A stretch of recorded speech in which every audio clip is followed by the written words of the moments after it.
Thanks, Siddharth. Thanks. I'll occupy the thing. All right, all right. We'll do this fast because we have another session which is going to be very interesting. The next session is going to be on how can we learn from movies and create better presentations. Can I imbibe storytelling concepts into presentations? That's to hold your interest and continue your enthusiasm to the panel here. And thanks for joining in first of all. And we'll go to you, Bharathan. Bharathan, you've been a huge successful proponent of recruitment strategies, talent acquisition practices. Could you talk about some of the cross-pollinating practices that you had in recruitment? So, good afternoon. Yeah, can I have more energy? Good afternoon. That's more like it. So, so talent acquisition and HR are actually, people think it's always, how do I say that, talent acquisition is a part of HR. Talent acquisition is never a part of HR. It's a part of the organization. Now, some CEOs are very passionate about talent acquisition. Some other CEOs are passionate, but they are not so passionate. What you really don't understand is the entire organization is an output of your talent acquisition efforts, right? The quality of the talent that is already in was recruited at some time. The net quality of your organization is not just what happens after they come in. Around 60% of that is determined on the quality of the talent that actually comes in, right? When that becomes the case, HR can't do it alone. So, Sashi's question is, I've experimented over the last 6-7 years, I should say. Not more than 6-7 years, to be very honest. But what can you really do differently?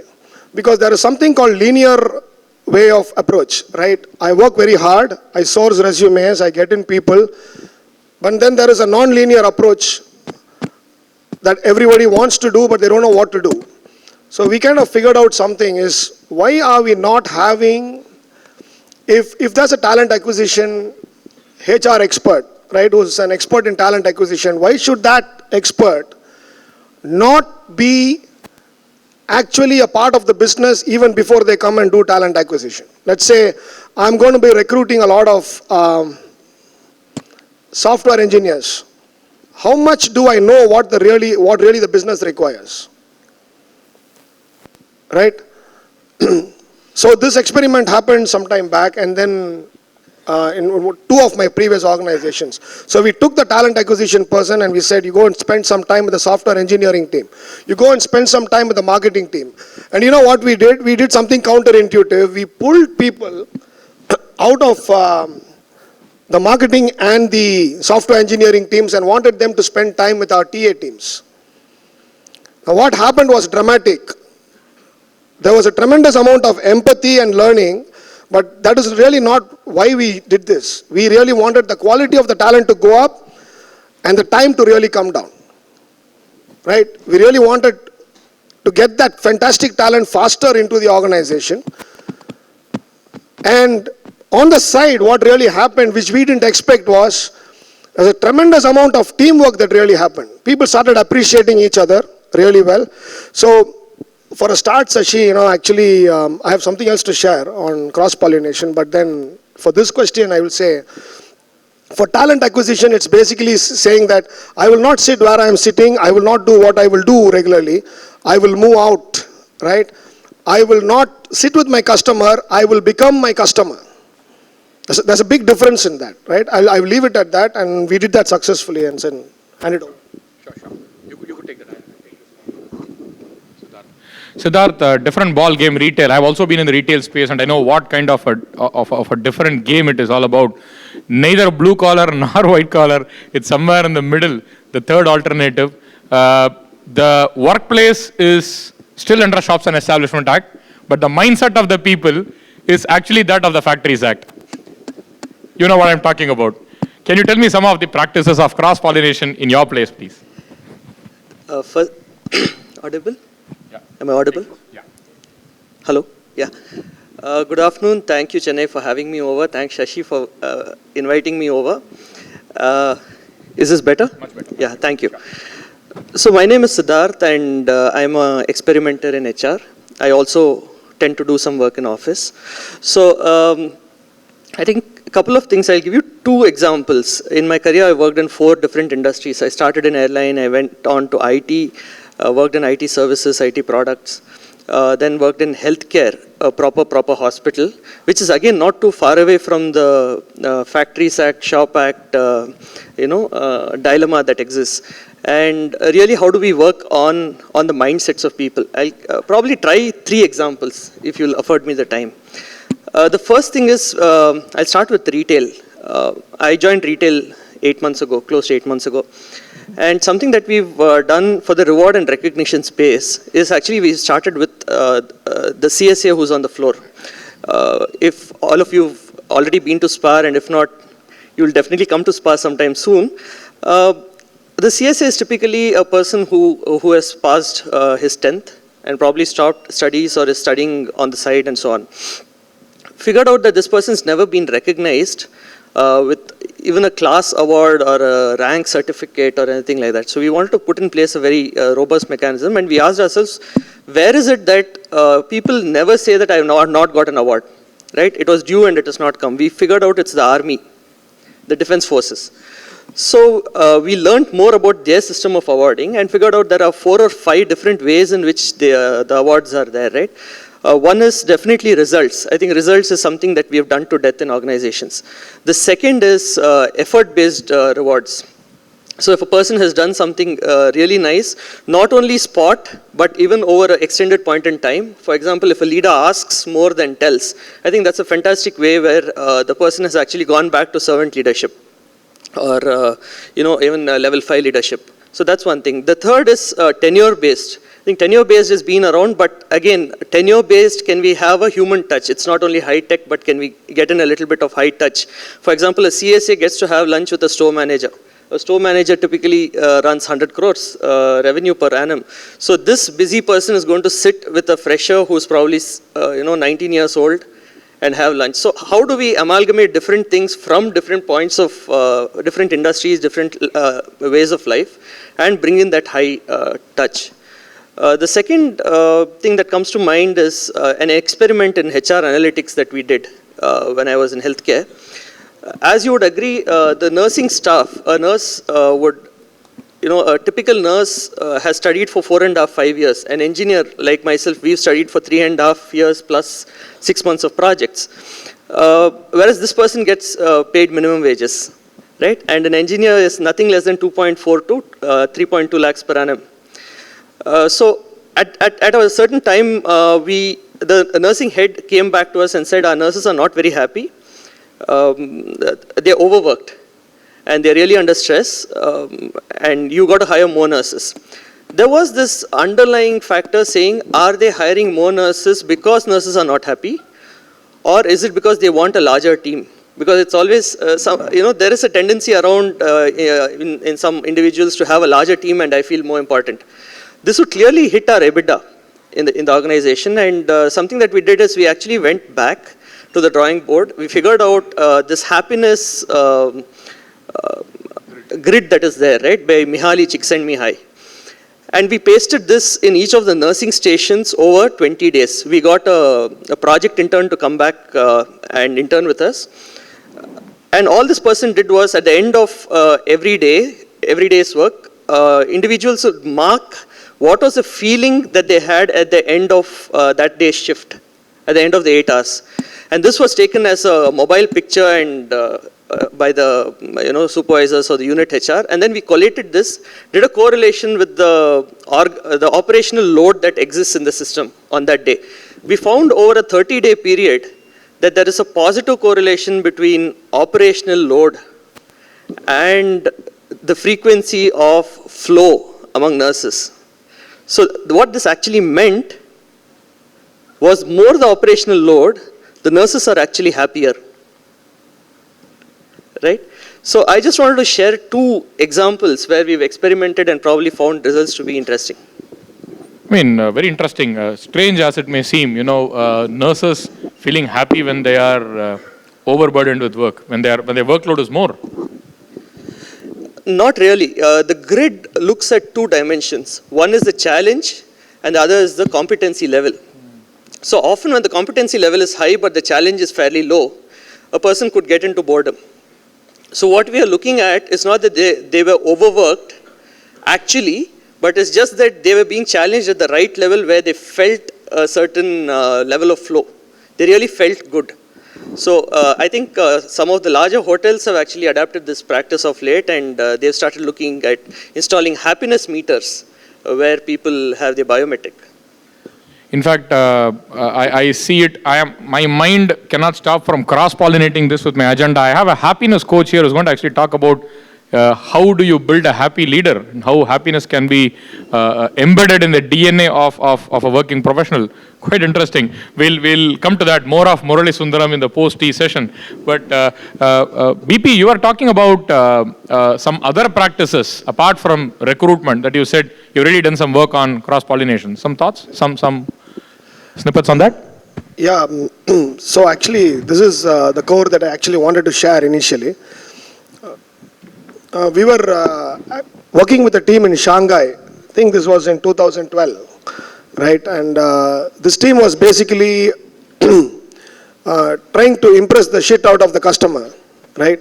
Just like everybody would try to do. And we were in the semicon space, doing $4 billion a year globally. China was not typically doing close to 1 billion, but it was somewhere close to that. And saying how can they reach out to their customers better, and how can they make a positive difference to the bottom line. End of the day, you got to see it to believe it, right? So we were doing workshop after workshop, this workshop, that workshop. I wouldn't go into the details now. But what we basically saw was that they were all saying that we need to wear the business hat, right? And so finally on day 2, I thought enough is enough, and I said, why should you need to wear a business hat? Because I'll tell you something, this is something I've been hearing often. And now I'll bring a totally new HR context to this. Sashi and Siddharth and a lot of HR friends here, and you would have heard of this term HRBP, HR business partner. Okay, I'm going to burst your bubble right now. You know what a real HR business partner does? They somehow try and understand what the business requires, and they run to the talent acquisition corporate team and tell it to them. Right? And they run back, and they run again, and they run back and forth, and in the middle they get around 40 emails. So this is exactly what happens in a typical day. They get around 40 emails saying, my this thing didn't come, my that didn't come. End of the day, it is absolutely transactional. It can never become transformational. For the fact that you are doing the same thing, if you do the same thing again and again, you're pretty much going to get the same result. So what we were telling them is, you cannot keep doing this unless you start behaving like a business person, right? You cannot wear a business hat. What is wearing a business hat? That is a lot of bullshit, right? You've got to become the business person, and for good reason, because you're part of the business. The salary comes to you, like for everybody else, from a portion of the profit that the company generates, which means you're pretty much part of the business chain. So every HR person is part of the business, and there's no business to say I'm wearing a business hat. You are a business person. So we took them out, this particular team in Shanghai, we took them out and we said, now don't wear a business hat. You own the business, come out with a solution.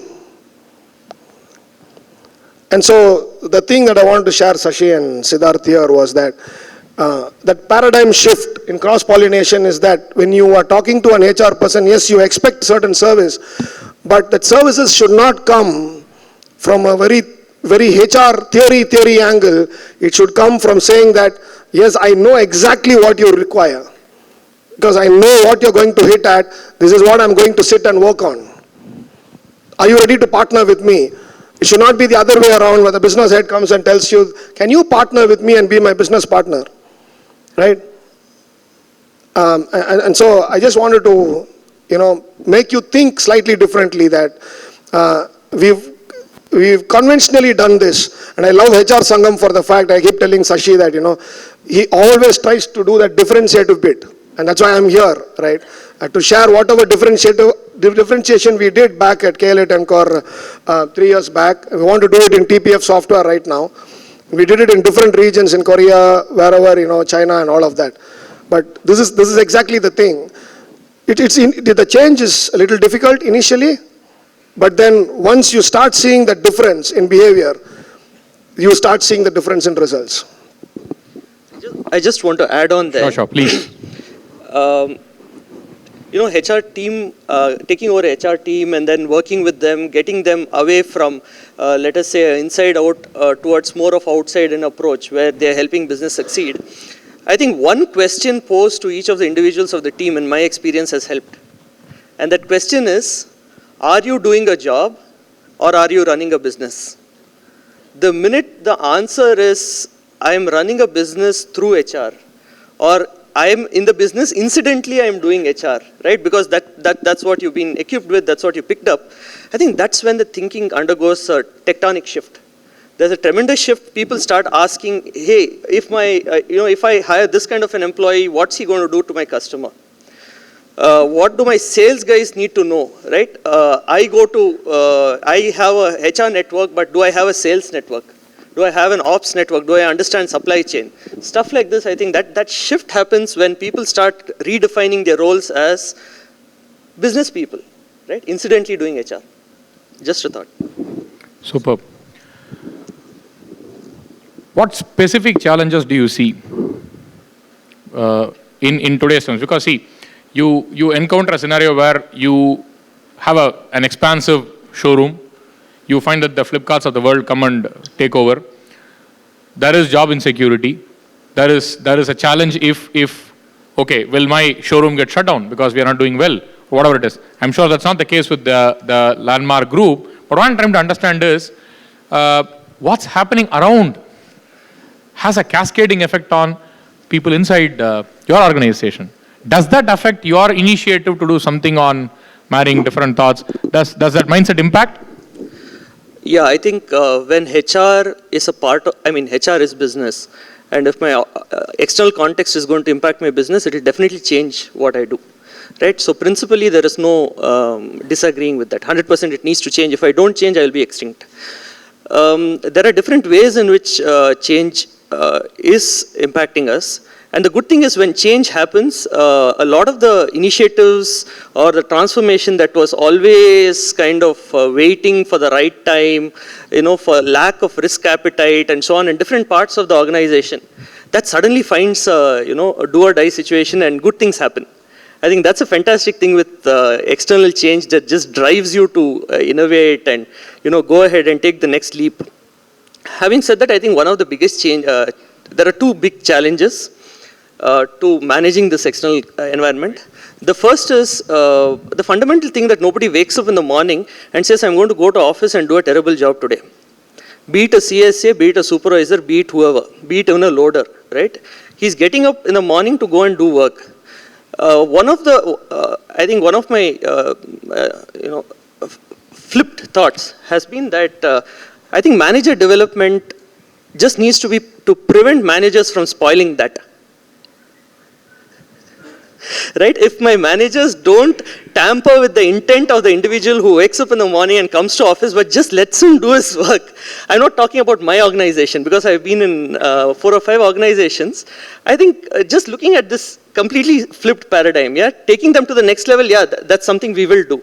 So this is one thing. The second is HR with HR competencies. You were kind enough to talk about, the fact that, I get an opportunity to work with youngsters. One of the biggest challenges today is, if I were to go to a doctor and he says, I don't remember what these symptoms are. I studied in my first semester. It's in that PPT which my professor gave, right? So I get that feeling, Siddharth. I know that. As a recruiter, I understand what it is. Right? Especially when I'm working with youngsters in HR. They have fantastic PPTs given to them, but if I ask them, give me a theory of motivation other than Herzberg and Maslow, they say, sir, PPT, sir, PDF, it is there in laptop, right? There is one other, if I can quickly interrupt you, I just couldn't hold myself from this. There is one motivational theory which the millennials today follow. WIIFM, what's in it for me motivational theory. Which I think is fine. And I think we need to appeal to that. The fact that, sorry? No, what we need to go forward is not just about what's in it for me, but what's in it for we. Yeah, absolutely. Because it's a marriage of needs from both sides, not just one. And conveniently, somewhere corporates are becoming victims of the exuberance of youth who actually want to switch over jobs. So while the reality is what's in it for me, I think it has to be what's in it for we. Just thought I'll add on to that. Sorry, Siddharth, please go ahead. Absolutely, not at all. So really, how do we get youngsters to become really strong with organizational behavior? So that when they see, when they see a situation in the company, can they start identifying that as a group dynamics issue? Yeah, can they, I have Rajiv who's going to talk about, gamifying things and helping leaders learn through experiential stuff. How can HR actually create this competency in organization so that we are seen with technical competency driving that particular function? I think that's the other big challenge. Otherwise, we are just going to become, like you were saying, dignified couriers. Yeah. BP, quick thoughts on you. Cross-pollinating at the workplace, technology, enabler or disabler? Quick thoughts. I think, good question, Sashi. Definitely it's an enabler, no doubt. Enabler. Quick, small example is 12 months, around 11 months back, funny thing is if the last organization I work for, they make machines which basically help to make chips. Without this machine, you can't inspect wafers.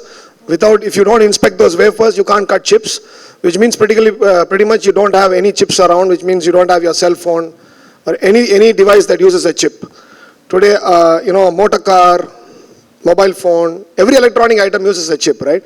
Now that is what KL Core is. And unfortunately, when you come to the real mechanics of day-to-day operation, it's a small thing. I just wanted to introduce WhatsApp group to my team. They all went gaga, honestly.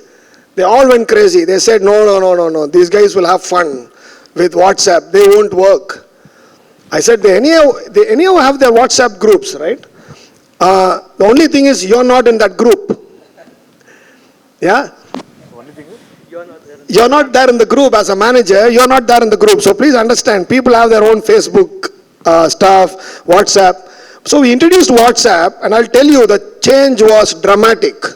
I needed to send an email, wait for half an hour, 1 hour for a response. When I send it on WhatsApp, it's instant. And we used to have so much fun. And we're still having fun. The current team, we have our own WhatsApp group. We have lots of fun. We send jokes and stuff like that. Okay, we have our own lines which we don't cross. But then it's a lot of fun. But you can see, definitely it's an enabler that way. It's an enabler. Couldn't disagree with you. We are just launching a future store manager program after a long hiatus. Closer. Sorry, thanks. This happened yesterday. A typical email to the entire HR team and telling them, please print it out, put it in posters across 17 stores, 9 locations, and so on, will have its latency, right? Yesterday we just sent it over on WhatsApp. It was a JPEG, and said, guys, keep it ready. It needs to be ready by Monday. In another 2.5 hours, it was up on the store already in Chennai, right? So it works. This works, and I think my hypothesis is I think people like to have fun when they work. So anything that helps them have fun is really going to get those creative juices flowing. He was talking about WhatsApp. I just couldn't stop myself on this. We see an across-pollination. Now, what happens is that one good morning message that is received in one WhatsApp group, our friends are very enthusiastic in sharing it in pollinating it across 20 other groups. And, it's an inundation of sorts. It's probably an online version of how a Chennai flood could have actually been put in an online WhatsApp avatar. Enough good morning messages, enough good day messages, good evening messages. My New Year resolution, incidentally, is to stay away from all the WhatsApp groups. And life is good. So, just for all you HR people, I started off a WhatsApp group called Best of People Practice, and I invited Sashi. You could have imagined what he told me. Hey, Bharathan, already I am part of many groups. So I told him there are certain rules to this group, right? I am part of a lot of WhatsApp HR groups, and what they do is they send me a good morning message, they send me a good evening message, and between lots of jokes and quotes. Okay, doesn't help me move shit at work, honestly. I'm an HR professional, when you're in an HR group, you expect something to come of value from that, right? Let's be honest. We are here to help each other. So we put a certain discipline, and we've been maintaining it really well though. Unfortunately, you can't have more than 100 people, and we're very picky and choosy about whom we are putting in there. So there's nothing to do with religion. There is nothing in that group to do with, jokes and stuff like that. No movie stuff and all of that. It's hardcore. If you read a magazine, you saw a model, you loved it, you thought somebody can, use that model, take a picture and share it. So it's been working really well, by the way, and it's like 2 months into it. Sashi is part of that thing, and stuff like that. So like he said, technology can be a disabler if you lose focus. Technology can be a disabler if you lose focus. You need to have somebody leading, like Raghuraman pointed out. You need strong leadership to say, this is what is allowed, this is not allowed, this is the line. And then at that point of time, technology suddenly becomes a huge enabler. Yeah, I think something that this brings to mind is something that I heard from Mr. GM Rao of GMR.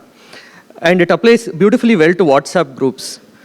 Run your company like a family and run your family like a company. WhatsApp groups at the workplace, when we run it with a lot of fun and like a family, really brings about a lot of productivity. Whereas when we tried this with our alumni group and from college, it fizzled out in 2 days because people were a little too open. And then we recreated the group and said, what you would not send your CEO, do not send on this group. And it's working really well. So run your company's group like a family and run your family like a company. Thanks. Wow. Okay, I forgot for a moment that Rajinikanth grew up in Bangalore. Very good in dialogues. Superb. Thank you very much, Siddharth and BP. Fantastic having both of you here.